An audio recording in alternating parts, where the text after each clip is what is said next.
s'envolera bientôt pour les États-Unis. Le président zambien Hakainde Hichilema doit prochainement se rendre à New York pour assister à l'Assemblée générale des Nations unies qui doit s'ouvrir le 14 septembre prochain. Une visite d'État quelque peu symbolique puisqu'elle marque son premier voyage international en tant que chef d'État. Durant son séjour, le président zambien devrait aussi s'entretenir avec son homologue américain Joe Biden et la vice-présidente Kamala Harris. La rencontre est prévue le 23 septembre à la Maison-Blanche.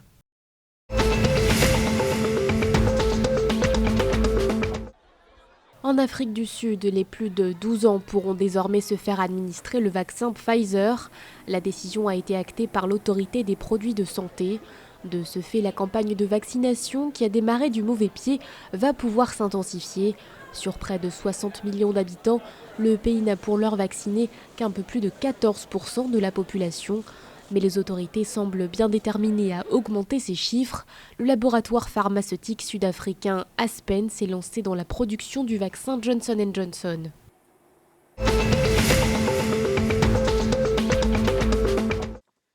L'Union africaine au chevet de l'Angola, l'organisation compte octroyer aux autorités 150 000 $ pour venir en aide aux réfugiés, qui sont plus de 56 000 dans le pays. L'annonce a été faite par Sarah Agbor, la commissaire de l'Organisation pour l'éducation, la science, la technologie et l'innovation. Ces réfugiés sont originaires pour la plupart de la République démocratique du Congo, mais aussi du Tchad, du Burundi ou encore du Libéria. Ils résident dans la ville de Viana, située dans la province de Luanda.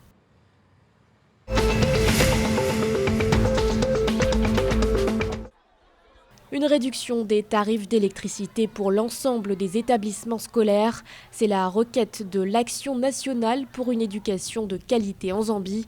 Son directeur exécutif, Aaron Chansa, souligne les difficultés économiques rencontrées par ces écoles et qui se sont aggravées en raison du coronavirus.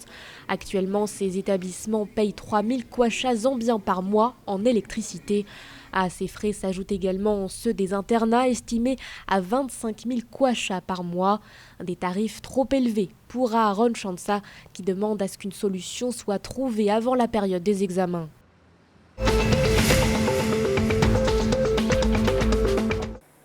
Les gestes de solidarité se multiplient en cette période de pandémie. Le Malawi va bénéficier de congélateurs spécifiques conçus pour conserver le vaccin Pfizer. Il s'agit d'un don fait par l'entreprise postale américaine United Parcel Service. Ce sont au total 30 congélateurs qui seront fournis au pays avec une capacité de stockage de 6 000 doses de vaccin. Ce don s'inscrit en quelque sorte dans la continuité. Les États-Unis avaient déjà fourni au Malawi plus de 300 000 doses du vaccin Johnson & Johnson et comptent prochainement livrer 372 000 doses du vaccin Pfizer.